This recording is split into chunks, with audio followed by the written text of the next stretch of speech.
Another significant consideration then with accessing your Windows Azure-based applications is the network model and how you approach connecting your own internal organization to your Azure-based services. There are effectively two choices, and the first one is virtual network, so we'll have a look at that.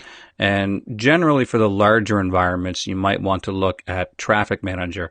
Both of them can give you access to your applications. It's really, again, how robust the solution is and what kind of volume that you're dealing with, what kind of overhead with respect to the amount of people that are accessing any given application, and how geographically widespread they might be. So the first option is the virtual network. And what we have in this model is, of course, your existing on-premise network that's in your own organization. Obviously, that's where we do most of our work, but we've decided to implement Azure-based services.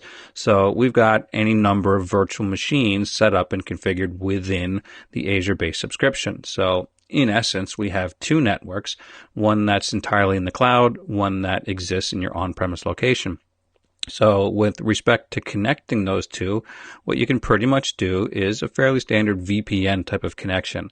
Implementing this allows your own internal organization to access those Azure-based services pretty much as if they were within the on-premise network. So that's a fairly standard approach with connecting the two services. But in a lot of cases, there can be very large environments, and with any Azure-based subscription, what you might find is that there are a number of actual physical data centers throughout the world wherein you can implement those services. So for large environments, this is where Traffic Manager might become a better solution. What you have here is multiple networks that could be anywhere. They could be interdispersed throughout the world. So multiple networks all needing to gain access to cloud-based services within Azure. But as mentioned, what you have with Azure, there are several data centers that reside throughout the world. So now it becomes an issue of how do you connect in one particular location to the appropriate data center. So this is where Traffic Manager comes into play. Once you set up your Traffic Manager account, it's able to handle the configurations as to how to connect the appropriate location to the appropriate data center.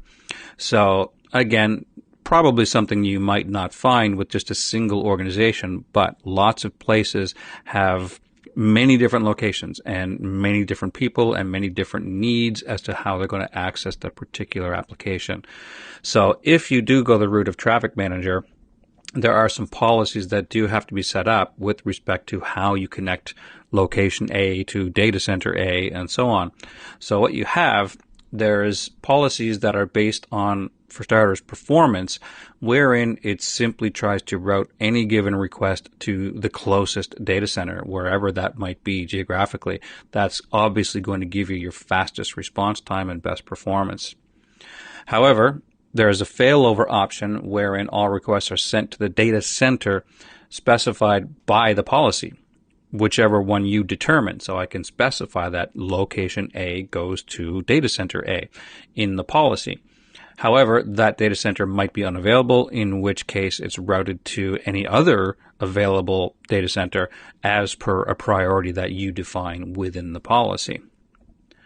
Finally, there's a round-robin option wherein all requests are spread equally across all of the data centers in which the application is running.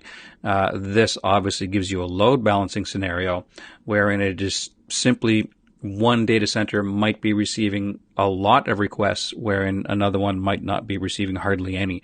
So round-robin balances that load across all of the data centers supporting that application. So again, it's just a matter of what your environment looks like, what kind of connectivity you require to be able to make sure that all of your applications are available to all of your users.